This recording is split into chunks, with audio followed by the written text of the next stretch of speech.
Hello everyone, welcome to the channel. So guys, हम लोगों ने स्टार्ट किया है अभी एनटीपीसी यूजी का जो आपका आंसर की आया था अभी उसका दो शिफ्ट हम लोगों ने सोल्यूशन कर लिया है। अभी थर्ड शिफ्ट का सोल्यूशन होने वाला है फर्स्ट डे का, यानी 7 अगस्त का 2025 का थर्ड शिफ्ट का सोल्यूशन करने वाले हैं हम लोग। तो आज से हम लोग क्या करते हैं, शाम में भी एक शिफ्ट स्टार्ट करेंगे, यानी एक दिन में दो शिफ्ट करेंगे तो जल्दी जल्दी ये कंप्लीट हो जाएगा। टोटल 57 शिफ्ट है। बाकी के शिफ्टों के सोल्यूशंस अगर आप नहीं देखे हैं तो जा करके देख सकते हो। हमने चैनल पर प्लेलिस्ट बना दी है, वहां से आप देख सकते हो। फर्स्ट क्वेश्चन हमारे पास दे रखा है कि दो संख्याओं का मासा एचसीएफ 6 है और एलसीएम 36 है, दोनों संख्याओं का अंतर 30 है, तो दोनों संख्याएं ज्ञात कीजिए।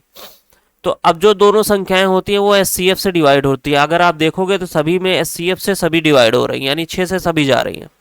अब एक चीज और आपको पता होनी चाहिए कि जो एस सी एलसीएम होता है, जो एलसीएम होता है वो दोनों संख्याओं से या तो बराबर होता है या तो बड़ा होता है, या तो बराबर होता है या तो बड़ा होता है। क्योंकि आप अंतर देखोगे तो सभी का 30-30 है। तो हम यहाँ पे मतलब क्या निकाल रहे हैं, हम ये सोच के चल रहे हैं कि हमें इसको पेन ना चलानी पड़े, तो हम कैसे सॉल्व कर सकेंगे। तो आपको पता होनी चाहिए, कोई भी अगर आप संख्या लोगे, दो संख्या, तो उनका एलसीएम निकालोगे अगर, तो एलसीएम जो आता है वो दोनों संख्याओं से या तो बराबर आता है, दोनों संख्याओं के बराबर आएगा, या तो उससे बड़ा आएगा। अब यहाँ पर देखो, ये 54 है, ये 36 है, 54 बड़ा है, ये नहीं हो सकता। 48 देखो, ये भी बड़ा है, नहीं हो सकता। 42 देखो, ये भी 36 से बड़ा है, नहीं हो सकता। अब ये 36 है, ये भी 36 है, दोनों बराबर है, तो यही हो सकता है और कोई हो ही नहीं सकता है। तो इसको आप ऑप्शन से टैकल कर सकते थे इजीली। अगला क्वेश्चन बोला गया, एक जिले की जनसंख्या 3,51,000 है, जिसमें से 1,64,000 पुरुष हैं। 14% जनसंख्या साक्षर है। यदि 14% पुरुष साक्षर है तो कितनी महिलाएं साक्षर होंगी? तो 14% ही साक्षर होंगी। कैसे होंगी? हम लोगों ने पहले भी पढ़ चुके हैं। देखो, हम पहले भी पढ़ चुके हैं इस तरीके से कि मान लीजिए आपको दे रखा होता है कि दो लोगों का एवरेज 14 है, ऐसा दे रखा होता है, और उसमें से एक का एवरेज 14 है, तो दूसरे का एवरेज कितना होगा? अब भाई जब टोटल का 14 है और एक का भी 14 है तो दूसरे का भी 14 ही होगा। यहाँ पर सब तीनों बराबर ही होगा, तभी ये 14 निकल के आएगा। बस सिंपल सा यही फार्मूला यहाँ पर भी यूज करना है कि अगर टोटल का 14 है और उसमें से कुछ हिस्सों का भी 14 है, तो जो और जो बचे हैं, बचे रिमेनिंग है, उनका भी 14 ही होगा, तभी ये पॉसिबल है, नहीं तो पॉसिबल नहीं है। ओके, तो सॉल्व करने की जरूरत नहीं थी। ये आप अगर प्रैक्टिस में रखते हो तो इन चीजों को, तो आपको ये इजिली आंसर लेके आ सकते हो। अगला क्वेश्चन, प्रथम 170 सम संख्याओं का औसत क्या होगा? 171 होता है, हमने कल भी आपको बताया था। +1 ऐड कर देते हैं। अगर यहाँ पर इवन ना दे करके ऑड दे रखा होता तो क्या होता? ऑड दे रखा होता तो 170 ही आंसर आता। अगला क्वेश्चन, यहाँ पर देखो, हमें x की पावर z दे रखा है इक्वल टू y की पावर 8। तो बस आप क्या करो, x की वैल्यू क्या है, यहाँ पर 4 है, तो 4 की पावर 0.72, तो सिर्फ पावर ले लो, बस x की जगह पर सिर्फ पावर ले लो। 0.72 इंटू यहाँ पर z आ जाएगा ऊपर, इक्वल टू y की वैल्यू हमारे पास नीचे 4 है, तो इसलिए हमने 4 दोनों को हटा दिया। 0.86 और इसकी पावर 8 थी, तो यहाँ पर 8 का मल्टीपल हो जाएगा। बस z की वैल्यू निकालो, यहाँ से पॉइंट दोनों चला जाएगा। z की वैल्यू हमारे पास क्या आ जाएगी? 86 इंटू 8 डिवाइडेड बाई 72। 8 से चला जाएगा ये 9 बार, 9 से डिवाइड कर लो, 9 9 81, 5 बच गया, 9 बचे 45। 9.5 से एक ही आंसर दिख रहा है, ऑप्शन फर्स्ट। अगला क्वेश्चन, 61 का अंकित मूल्य 900 रुपये है, इसे 10% की छूट देकर बेचा जाता है, तो विक्रय मूल्य ज्ञात कीजिए। अब 900 का 10% कितना होगा? 90 होगा। तो बस 900 में से आप 90 माइनस कर दीजिए, हमारे पास आंसर निकल के आ जाएगा 810, जो कि ऑप्शन नंबर सी में गिवन है। अब अगर ऐसे नहीं समझ में आता है तो आप ऐसे भी कर लो। 900 को 10% छूट में बेचा जा रहा है, तो कितने में बेचा जा रहा है? 90% में। तो यहाँ से भी ऐसे निकाल सकते हो, 9 9 81 और एक जीरो लग जाएगा। तरीके बहुत सारे होते हैं, आप जो सुटेबल समझो उसको आप यूज कर सकते हो। अगला क्वेश्चन, वह सबसे छोटी संख्या ज्ञात कीजिए जिसे इतने में जोड़ने पर प्राप्त योगफल 30 से पूर्णतः विभाज्य हो जाए। अब मैं अगर यहाँ से बात करूँ कि 30 से अगर विभाज्य करोगे, तो यहाँ पर अगर जीरो है तो इसमें जब जोड़ोगे कुछ, तो जो आंसर आना चाहिए वहां पर जीरो आना चाहिए, तभी ये 30 से विभाजित होगा। क्योंकि जीरो है तो अभी जीरो आएगा, तभी जीरो से जीरो जाएगा। ओके, ये आप क्लियर कर पा रहे हो? मैं अगर पहला ऑप्शन लेता हूं यहाँ पर 3, तो 3 को अगर ऐड करोगे तो 9 3 12 2 आ रहा है, तो 2 है तो जीरो नहीं आ रहा है, तो ये खत्म हो गया। 6 ऐड करोगे, 9 6 15 5 आ रहा है, जीरो आना चाहिए, ये भी नहीं होगा। लास्ट वाला देखो 0 है, ऐड करोगे 9 ही आएगा, ये भी नहीं होगा। यहाँ पर 4519 है। अब 11 को अगर आप ऐड करते हो तो हमारे पास क्या आ रहा है, 4530 आ रहा है। अब यहाँ से देखो 30 से जब डिवाइड करोगे तो 0 से 0 कैंसिल हो जाएगा। ओके, तो इस तरीके से आपको सॉल्व करना था ऑप्शन से, तो ऑप्शन सी आपका यहाँ पर डायरेक्ट आंसर बन जाएगा। अगला क्वेश्चन, उस सबसे बड़ी वृत्त की परिधि ज्ञात कीजिए जिसे 226 मीटर भुजाओं वाले आयत के अंदर पूर्णतः खींचा जा सकता है। तो सबसे पहली बात कि आप यहाँ पर क्या करो, 22 दे रखा है, 22/7, 11 का मल्टीपल देख लो, 9 3 12, 8 नहीं जाएगा 11 से, 5 3 8 नहीं जाएगा 11 से, 6 3 9 9 ये चला जाएगा 11 से, 4 1 5 नहीं जाएगा। एक ही ऑप्शन मिला आपको, ये तो था पहला तरीका। दूसरा तरीका क्या है कि हमने बताया अगर किसी आयत में बन रहा है कोई वृत्त, कोई सर्कल अगर आयत में बन रहा है तो आयत की जो छोटी भुजा होती है वो वृत्त का व्यास होता है। 126 है छोटी भुजा, तो ये वृत्त का व्यास है, रेडियस कितना हो जाएगी 63। हमने आपको बताया था कि अगर आपका रेडियस 7 होता है तो परिधि कितनी आती है, 44 आती है। तो ये कितना रेडियस हो रही है 63, 9 गुना हो रही थी, ये भी आपका 9 गुना हो जाएगा, 9 चौक 36, 9 चौक 36 3 39, 396 आपका आंसर बनेगा, जो कि ऑप्शन नंबर सी में है। कोई भी तरीका आप यूज कर सकते हो, आप यहाँ पर ये भी यूज कर सकते हो 2πr, तब भी आपका आंसर यही आएगा। अगला क्वेश्चन, यदि माता की आयु का 2 गुना, अभी तक हम लोगों ने 7 क्वेश्चन सॉल्व किए हैं, एक भी क्वेश्चन में आपको पेन चलाने की जरूरत नहीं थी। अगर आप देखोगे तो पहला क्वेश्चन मिल रहा है जिसमें पेन चलाने की जरूरत पड़ेगी। यदि माता की आयु का 2 गुना, हमने मान लिया कि माता की आयु का 2 गुना उसकी पुत्री की आयु के 4 गुने के, डॉटर की आयु के 4 गुने से 26 अधिक है, ये बन गया हमारे पास। और बोला गया कि और पुत्री की आयु का 3 गुना, तो डॉटर की आयु का 3 गुना माता की आयु से 2 वर्ष कम है, तो माता की आयु से 2 वर्ष कम है। अब एक चीज यहाँ पे देख रहे हो आप, इसको क्या करो 2 से डिवाइड कर दो, यानी m की वैल्यू हमारे पास क्या आ जाएगी 2d प्लस का 13, हमने सब में 2 से डिवाइड कर दिया। अब ये m की वैल्यू यहाँ पर पुट कर दो, 2 इधर जाएगा, हमारे पास क्या निकल के आएगा 3d प्लस का 2। अब m की वैल्यू यहाँ पर पुट कर दो 2d प्लस का 13, यहाँ पर हमारे पास d की वैल्यू कितनी आ गई 11। अब 11 यहाँ पर पुट कर दो, यानी 11 33 प्लस 2 35, हमारे पास m की वैल्यू निकल के आ गई। दोनों का डिफरेंस पूछा गया है, 35 में से 11 माइनस करोगे कितना निकल के आएगा 24, ऑप्शन डी। यही पूछा गया था दोनों के बीच का अंतर। अगला क्वेश्चन, इस क्वेश्चन को तो हम लोग सॉल्व कर चुके हैं, क्योंकि इसमें देखो हिंदी में गलत लिखा था, ये जो AM है यहाँ पर PM होना चाहिए, ये AM आपका गलत है। ओके, चलिए एक बार फिर से सॉल्व कर लेते हैं। बोला गया ट्रेन A M से 7:50 AM पर निकलती है और उसी दिन 2:50 PM पर पहुंचती है, N पहुंचती है। अब अगर मैं बात करूं यहाँ पर टाइम का, हमारे पास रेशियो मिल जाएगा ट्रेन A ट्रेन B। पहली ट्रेन जो A है 7:50 पे चल रही है, 2:50 पे पहुंच रही है, तो कितना टाइम ले रही है 7 घंटे ले रही है। और दूसरी ट्रेन देखो, दूसरी ट्रेन B बोला गया है N से 9:50 पर चल रही है, 2:50 पे पहुंच रही है, तो कितना टाइम लग रहा है 5 घंटे लग रहा है। ये टाइम का रेशियो हो गया। इस सॉरी, स्पीड का रेशियो क्या हो जाएगा इसका अपोजिट, 5:7। क्लियर है। अब यहाँ से देख लो, हम यहाँ पर मान लेते हैं कि हमारा M स्टेशन है और ये N स्टेशन है, दोनों के बीच की दूरी कितनी होगी, दूरी क्या होती है स्पीड इंटू टाइम। स्पीड हमारे पास 5 है, टाइम 7 है, 35 हो गया, यानी ये टोटल डिस्टेंस हमारे पास कितनी है 35 किलोमीटर। अब A की बात करें, ये ट्रेन A है हमारे पास और यहाँ पर ट्रेन B है, ये हमारे पास यहाँ से चल रही है 7:50 से और यहाँ से ट्रेन B चल रही है 9:50 से। तो दोनों का टाइम सबसे पहले तो सेम करिए, 7:50 वाली अगर मैं 2 घंटे यहाँ पर चला देता हूँ तो 9:50 यहाँ पर चलेगी, यानी ये 2 घंटे में कितनी दूरी चलेगी। ट्रेन A की स्पीड 5 है तो 2 घंटे में कितने चलेगी 10 किलोमीटर। अब बचा कितना हमारे पास यहाँ पर 25 किलोमीटर बच गया। तो यही जो 25 किलोमीटर दूरी है, इसको दोनों ट्रेनें अपोजिट साइड में चल रही हैं तो दोनों की स्पीड जुड़ जाएगी, 7 5 12 हो जाएगा। तो कितने बजे मिलेंगे, यहाँ से हमारे पास निकल के आ जाएगा 12 दूनी 24, 2 घंटे आ गया, और 1/12, 1/12 को आप क्या करो मिनट में चेंज कर लो 5, यानी 2 घंटे 5 मिनट आपको टोटल लगेगा।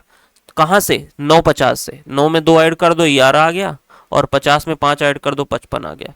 11:55 AM पर ये दोनों ट्रेनें आपस में मिलेंगी, यही आपसे पूछा गया था। ओके, ऑप्शन बी आपका राइट आंसर हो जाएगा। अगला क्वेश्चन, बोला गया है कि ABC ने क्रमशः इतने के अनुपात में एक राशि का निवेश किया। तो सबसे पहले देखो ये सात से जा रहा है सभी, 7×9 = 63, 7×5 = 35 और 7 से ये जाएगा 7×6 = 42। बोला गया है ये A हो गया, ये B हो गया, ये C हो गया। यदि वर्ष के अंत में उन्हें इतने का लाभ होता है तो B और C के हिस्से का अंतर यानी एक रेशियो की वैल्यू निकालनी है। तो सबसे पहले देखो कितना आ रहा है, 6×5 = 11 9 20 यानी 20 की वैल्यू हमारे पास कितनी है 5120 यानी 0 से 0 खत्म। 2 रेशियो की वैल्यू 1 है यानी 1 रेशियो की वैल्यू निकालनी है तो 2 से डिवाइड कर दो, हमारे पास कितना आ जाएगा 256, जो कि ऑप्शन नंबर C में गिवन है। ओके, अगला क्वेश्चन बोला गया किससे विभाज्य है। तो 5 से विभाज्य नहीं होगा क्योंकि यहाँ पर 9 है। 5 से कब होता है, या तो 0 होगा या तो 5 होगा तब। 8 से भी नहीं होगा क्योंकि यहाँ पर इवन नंबर होगा तभी 8 से विभाज्य होगा। ठीक उसी प्रकार 12 से भी नहीं होगा, एक ही अंक बच रहा है जिससे विभाज्य हो सकता है 3 से। चेक करने की जरूरत नहीं थी, जब तीनों कट गए तो एक ही बचा है तो उसी से विभाज्य होगा। अगला क्वेश्चन, यदि किसी निश्चित धनराशि पर दूसरे वर्ष के दौरान अर्जित ब्याज 6,786 है तो ब्याज की दर 20% वार्षिक है, तो वार्षिक रूप से संयोजित होने वाली धनराशि ज्ञात कीजिए। 20% को क्या लिख सकते हो आप, 1/5। अब 2 साल की यहाँ पर बात कर रहा है तो आप इसका क्या करो, स्क्वायर कर दो। हम यहाँ पर ट्री मेथड यूज करेंगे, यानी स्क्वायर आ गया तो ये 25 आ गया। अब अगर 25 आ गया तो आपका जो प्रिंसिपल बन गया, ये आपने प्रिंसिपल 25 मान लिया। अब एक चीज और देख रहे हो आप, बस यही से आपका आंसर आ सकता है। तो अगर आपने 25 माना है तो जो आंसर आपका आने वाला है वो 25 का मल्टीपल होगा। तो ना तो ये 25 का मल्टीपल है, ना तो ये 25 का मल्टीपल है, ना तो ये तो 25 का मल्टीपल है। 25 का मल्टीपल कैसे चेक करते हैं कि लास्ट का 2 अंक जो होगा वो 25 से डिवाइड होगा या तो 00 होगा। तो एक ही अंक है जो 25 से डिवाइड हो रहा है, 75। ना तो 95 जाएगा, ना 35 जाएगा, ना तो 5 जाएगा। ओके, तो इस तरीके से आप इसको सॉल्व कर सकते थे, लेकिन हम पूरा सॉल्व करेंगे। यहाँ से देखो 25 का 20% यानी 1/5 निकालेंगे तो हमारे पास पहले साल 5 आ जाएगा, दूसरे साल भी 5 आएगा और इस पर भी 1 निकलेगा 6। दूसरे साल हमारे पास ब्याज कितनी मिल रही है, 6 रेशियो। और यही 6 रेशियो की वैल्यू हमारे पास क्वेश्चन में कितना दे रखी है, 6,786। कितना गुना है, 6 से डिवाइड करो, 6 कम 6, 6 कम 6, 6 3 18, 6 कम 6, 1131 गुना है। तो आपका प्रिंसिपल भी 1131 गुना हो जाएगा। मल्टीप्लाई कर लो, 25 1 कम 25, 25 3 75, 75 2 77, हमारे पास बचा 7, 25 1 कम 25 और 7 32 हो गया। 25 1 कम 25 3 28, 28,275 आपका आंसर दिख रहा है। तो पूरा सॉल्व करने की यहाँ पर जरूरत नहीं थी, आपको जहां पर 25 दिख गया था वही आपका आंसर बन जाता। अगला क्वेश्चन, एक संख्या में 70% की वृद्धि। 70% क्या होता है, 7/10 यानी 10 से ये 17 हो गया और 17 की वैल्यू आपको दे रखी है 3910। कितना गुना है ये, 17 दूनी 34, 17 3 51, 230। तो ये आपका कितना हो जाएगा 2300, ऑप्शन सी।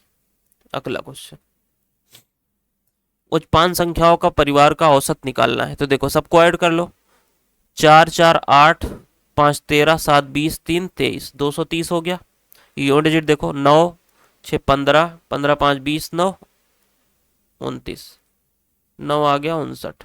5 लोग हैं, 5 से डिवाइड करोगे, 5 1 कम 5, 5 5 25, 5 1 कम 5 और 5 8 40। ऑप्शन सी आपका आंसर हो गया। अगला क्वेश्चन, साक्षी ने एक खिलौना 456 रुपए में खरीदा, उसे 20% की लागत से सजाया, यानी अब उसका सीपी कितना हो गया, 456 में खरीदा, 20 रुपए और लगा दिया, 476 हो गया। ओके, और बोला गया 612 रुपए में बेच दिया, 612 रुपए में बेच दिया। तो सिंपली आप इसका क्या करो, एवरेज सिंपली भाई भी कर सकते हो, 4 से डिवाइड कर लो, 4 1 कम 4 और ये जाएगा 4 1 कम 4, 4 9 36 आ गया। और यहाँ से देखो 4 1 कम 4, 2 बच गया, 21, 4 5 20, 4 3 12, 17 से जा रहा है क्या, 17 7 119, 17 9 153। 2 का प्रॉफिट हो रहा है तो हानि वाला खत्म हो गया। कितने पर, 7 पर, इंटू 100, 200/7%, ऑप्शन डी। सिंपल सा था। अगला क्वेश्चन, यह क्वेश्चन भी बहुत सिंपल सा है। देखो आपको आइडेंटिटी पता होनी चाहिए कि sec square theta, sec square beta दे रखा है -1 अपान कॉसेक स्क्वायर बीटा -1। हमारे पास क्या होता है, ये होता है cot square beta. Okay, cosec square theta -1 हमारे पास कॉट स्क्वायर थीटा की वैल्यू होती है। अब आप इसको क्या लिख सकते हो, सेक स्क्वायर बीटा माइनस ये 1 अपान कॉट क्या हो जाएगा, tan हो जाएगा। बस यहाँ से आपको पता होना चाहिए कि इसकी वैल्यू 1 होती है। सिंपल सा आपका आंसर हो गया ऑप्शन सी। दो आइडेंटिटी आपको पता होनी चाहिए। कॉसेक स्क्वायर थीटा -1 हमारे पास कॉट होता है, और sec square beta minus tan square beta 1 होता है। अगला क्वेश्चन, ABCD एक समचतुर्भुज समलंब चतुर्भुज है। चलो बना लेते हैं भाई। हमारे पास ये हो गया समलंब चतुर्भुज। ओके, बोला गया है BC पैरेलल है AD के, तो हमने ये BC बना लिया और ये बना लिया AD, ये दोनों पैरेलल है। अब बोला गया है कि AD और AC और CD बराबर है, तो AC को सबसे पहले मिलाना पड़ेगा। AC और CD ये बराबर है। एंगल दे रखा है, कौन सा एंगल है? ABC 18 है, ये 18 है। आगे क्या बोला गया? BAC ये हमारे पास दे रखा है 93। अगर ये 93 है तो ये कितना होगा? तीनों एंगल का सम कितना होता है? 180 होता है। तो अगर हम इसको देखें तो हमारे पास कितना हो रहा है? ये 93 हो गया, ये 18, ये हो गया हमारे पास 103 और 8 111, ये बचा कितना? 69। अब अगर यहां से ये पैरेलल दे रखा है तो ये आपके पास जेड बन रहा है।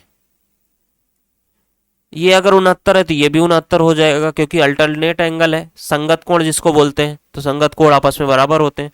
अब देखो ये साइड और ये साइड बराबर है, तो इसके सामने का एंगल ये, इसके सामने का एंगल ये, दोनों बराबर होंगे। ये भी 69। हमसे पूछा गया है ACD, तो ACD आपका कितना आ जाएगा? ये 69 हो गया, ये 69 हो गया, तो बचा कितना? तीनों 180 होने चाहिए, तो ये कितना हो रहा है? 9 9 18 हो गया, और 6 7 6 13 138, बचा कितना? 42। बस यही आपका आंसर हो जाएगा 42, ऑप्शन फर्स्ट। अगला क्वेश्चन, यहाँ बोला गया किससे विभाज्य है, तो 5 दिख रहा है और यहाँ पर 5 ही है, तो 5 से ही विभाज्य होगा। 15 आप मत लगा दीजिएगा, क्योंकि उसमें 3 भी आता है। ओके, अगला क्वेश्चन, ये तो सिंपल सा क्वेश्चन है, हमें पता है कि ये 3 से 3 कट जाएगा, 4x² इससे कट जाएगा, प्लस माइनस इसमें बचेगा तो क्या? 3 त्रिक का 90x माइनस का, और माइनस यहाँ पर भी हो जाएगा, माइनस का 8 चौक 32x, यानी माइनस का 122x आएगा हमारे पास। ये प्लस का है, ये प्लस का है, दो ऑप्शन बच गए। आगे देखो, 3 का मल्टीप्लाई होगा प्लस का 54, 4 का मल्टीप्लाई होगा माइनस माइनस प्लस हो जाएगा, 18 चौक 72, यानी जो आएगा प्लस का आएगा, ऑप्शन बी आएगा, यहाँ पर माइनस है। ओके, एक सेकेंड, 14 चौका 56 है, सॉरी 56 है, हाँ, तो यहाँ पर आ जाएगा 110, ये प्लस का आ जाएगा, ये माइनस का 122x। अगला क्वेश्चन, बोला गया दो धनात्मक संख्याओं का गुणनफल इतना है। पहली संख्या दूसरी संख्या की 5 गुनी है, तो दूसरी संख्या अगर x है तो पहली संख्या कितनी हो जाएगी? 5x हो जाएगी। इसका हमारे पास गुणनफल दे रखा है 2880। क्वेश्चन में क्या बोला गया है कि दोनों संख्याओं का योग, यानी 5x और 1x, 6x की वैल्यू निकालनी है। अब अगर आप ऐसे ही देखोगे कि 6 से डिवाइड कौन सा है, ये नहीं है, ये 6 से जाएगा, 6 4 10 1 11, ये भी नहीं जाएगा, ये जाएगा। अब देखो दो ऑप्शन है, फिर भी आप यहाँ पर एलिमिनेट कर सकते हो। कैसे? यहाँ पर 0 आ रहा है, अब यहाँ पर अगर 0 आ रहा है तो यहाँ पर 0 है, ये 5 से चला जाएगा, यहाँ पर 0 बचेगा ही नहीं, तो 0 आएगा कहाँ से? ओके, तो एक ही ऑप्शन है, आप इसको डायरेक्ट लगा सकते थे, लेकिन अगर सॉल्व करना हो तो देखो कैसे करोगे। यहाँ से मल्टीप्लाई करो, 5x² आ गया हमारे पास, 2880 आ गया, 5 से जाएगा, 5 5 25 हो गया, 3 बच गया, 5 7 35, 5 6 30, यानी x² की वैल्यू हमारे पास 576 आ गई, यानी x की वैल्यू कितनी आ जाएगी हमारे पास? 24, क्योंकि 24 का स्क्वायर है। बस 24 x की वैल्यू यहाँ पर पुट कर दीजिए, 24 छक्का 144 होता है, ऑप्शन भी आपका आंसर हो गया। अगला क्वेश्चन, अंजलि किसी निश्चित कार्य को 30 दिन में पूरा करती है। अंजलि किसी निश्चित कार्य को 30 दिन में पूरा करती है। अंजलि और आयुष, इसमें यू लिख देता हूँ मैं, इसका बोला गया है कि 18 दिन में पूरा करती है, और अंजलि, आयुष प्लस अंकिता, ये तीनों मिलकर के 9 दिन में पूरा करते हैं। अगर एक चीज़ आप देखोगे तो यहाँ पर भी 3 मिल रहा है, यहाँ 9 है, यहाँ 9 है, इसमें भी 3 है, तो 9 3, इसका मल्टीपल तो कहीं ना कहीं आएगा। एक ही ऑप्शन है, तो डायरेक्ट आप लगा सकते हो। ओके, और नहीं तो सॉल्व करना है कर सकते हो। देखो सब कैल्शियम लोगे 90 आ जाएगा, इसकी एफिशिएंसी 3 आ गई, इसकी 5 आ गई, और यहाँ पर 10 आ गई। अब यहाँ से देखो हमारे पास अंजलि की 3 है, तो इसकी कितनी हो जाएगी? 2 हो जाएगी, क्योंकि टोटल 5 है। यहाँ से हमारे पास 3 मिल गया, आयुष का कितना मिल जाएगा? 2 है, तीन दो पाँच हो गया। अंकिता का कितना मिल जाएगा हमारे पास, पाँच। यहाँ पर आ जाएगा कितना, पाँच। क्वेश्चन में बोला क्या गया है, बोला गया है अंजलि और अंकिता, अंजलि तीन है अंकिता पाँच है, तो 90 काम को 8 की इफिशियंसी से होगा तो कितने में हो जाएगा, 45/4। सिंपल सा ऑप्शन सी आपका आंसर है। अगला क्वेश्चन, कौन सा अनुपात सबसे बड़ा है। तो सिंपली यहाँ पर देखो, आप इसको सबको फ्रैक्शन में चेंज करो, फ्रैक्शन में नहीं, आप परसेंटेज में चेंज करो। यहाँ पर 50 है, 51 है, इसको 50 कर लो, यहाँ 4/5 आ गया। और इसको अगर 14 से डिवाइड करोगे, 14 तिरिक 42, 14 पंचे 70। और यहाँ से देखो ये आपके पास क्या बन रहा है, इसको 2 से डिवाइड करोगे तो 11 बटे हमारे पास 37 बन रहा है ना, 7 दूनी 14, 38 बन रहा है। और यहाँ पर 11/37 बच रहा है। अगर इन सी और डी में दोनों को देखोगे तो छोटा कौन सा है, ये वाला छोटा है, क्योंकि जिसका डिनोमिनेटर बड़ा होता है वो छोटा होता है। बचाइए। अब सबको अगर परसेंटेज में आपको चेंज करते हो तो हमारे पास कितना निकल के आ रहा है, देखो 1/5 कितना होता है, 20%। 4 से मल्टीप्लाई करो कितना आएगा, 80%। 1/5 कितना होता है, 20, ये 60% आ गया। ये तो छोटा है, ये खत्म हो गया। 1/37 क्या हो जाएगा, 37 से अगर डिवाइड करोगे तो ये कितना आएगा, लगभग 28% के करीब आएगा। ओके, तो सबसे बड़ा हमें क्या दिख रहा है, 4/5 दिख रहा है, ये आपका आंसर हो जाएगा, सिंपल सा।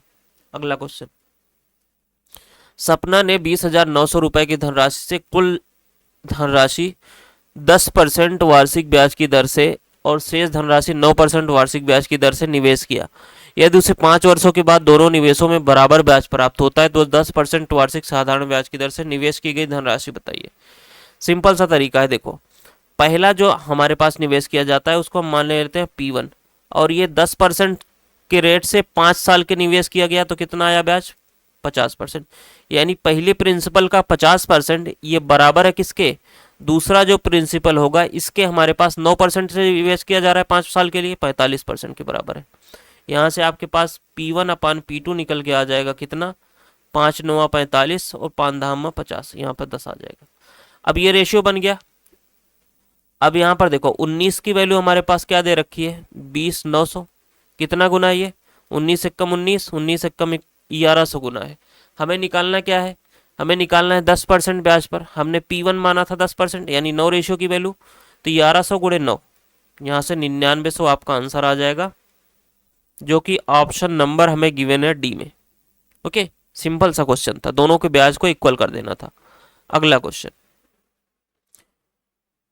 15 है, यहाँ पर माइनस हो जाएगा, ऊपर जाएगा तो 50 की वैल्यू माइनस का 28 हो गया, इंटू 50 की वैल्यू -11 है, ये जुड़ जाएगा, 28 एक 28 10 38 एक 39 हो जाएगा, ऑप्शन सी।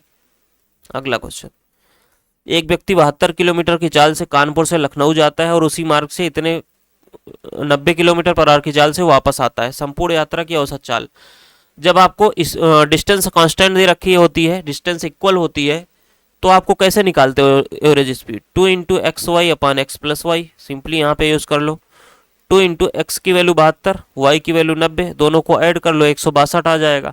18 से गया 5 बार, 18 9 9 से जाएगा 8 बार, 8 25 40 दूनी 80 आपका आंसर आ जाएगा, जो कि ऑप्शन नंबर गिवन है फर्स्ट।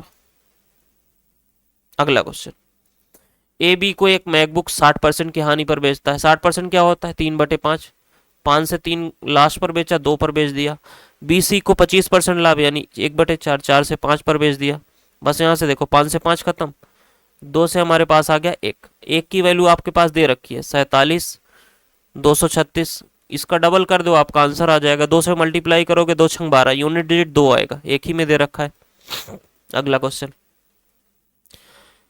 58,300 को एबीसी में इस प्रकार बांटा जाता है कि ए का 4 गुना बराबर है 9 गुना बी के, बराबर है सी का 3 गुना। बस आपको देखो एवरेज कैसे निकालोगे, ए वाला निकालना है तो ए को छुपा लो, 9 तिरिक 27 आ गया। बी वाला निकालना है 4 3 12 आ गया। सी वाला निकालना है, सी वाला छुपा लो, 9 चौक 36 आ गया। 3 से डिवाइड कर लो, 3 9 27, 3 चौक 12, 3 से जाएगा यहाँ से 12। ओके, ए का हिस्सा निकालना है, 9 का मल्टीपल चाहिए हमें, ये 9 9 नहीं जाएगा, 5 2 7 1 8, 2 10 1 11, ये भी नहीं जाएगा। यहाँ से देखो 8 8 16 17 18, ये चला जा रहा है, 9 से जाएगा, 9 2 11 1 12, ये भी नहीं जाएगा। तो एक ही ऑप्शन है जो 9 से डिविजिबल है, तो बाकी चेक करने की पूरा जरूरत है ही नहीं। अगला क्वेश्चन, एक समबाहु त्रिभुज की प्रत्येक भुजा की माप 13 सेंटीमीटर है, परिमाप। अब बताइए, ये भी क्वेश्चन पूछने लायक है। 3 से मल्टीप्लाई कर दीजिए, 39। 3 साइड होती है, 13 13 की 3 39 हो जाएगी। अगला क्वेश्चन,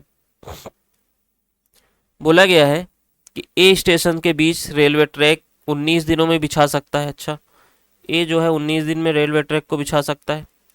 बी उसे 16 दिनों में बिछा सकता है। सी की सहायता से, यानी सी की सहायता से मतलब तीनों 5 दिन में इसे बिछा सकते हैं। तो सी अकेले कार्य को कितने दिन में करेगा? सिंपली यहाँ पर देखो, आप इनका एलसीएम लोगे तो हमारे पास कितना आ जाएगा? 16 पंचे 80, 8 80 और 19 19 अट्ठे 152 होता है। अब देखो, इनका एलसीएम निकालोगे, 19 से डिवाइड करोगे आप तो कितना आएगा? ये 80 आ गया इफिशियंसी। बी की 16 से जाएगा तो 19 पंचे 95 आएगा। तीनों की मल्टीप्लाई करोगे तो 19 गुणे 16, 16 9 ही 114, 16 9 ही 144 होता है। 16 एक कम 16, 16 और 14 30 हो जाएगा। ओके, अब यहां से देखो, हमें सी की एफिशिएंसी चाहिए। ए की हमारे पास 80 है, बी की हमारे पास 95 है। टोटल कितना हो जाएगा? 80 और 95 हमारे पास कितना हो गया? 175। इसमें माइनस कर दो, यहाँ से आ गया 9 और ये बच गया हमारे पास, यहाँ से बच गया हमारे पास 9, 10 बचा। 10 में से हमारे पास आ गया कितना? 7, 3 आ गया ना, 2 आएगा, सॉरी 9 बचेगा। कहाँ खो गया भाई?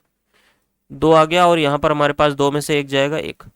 यानी सी की इफिशियंसी हमारे पास कितनी आ गई? 129। ओके, तो बस सिंपली आपको क्या करना है, 1520 हमारे पास टोटल वर्ग है, इससे सी की इफिशियंसी से डिवाइड कर देना है।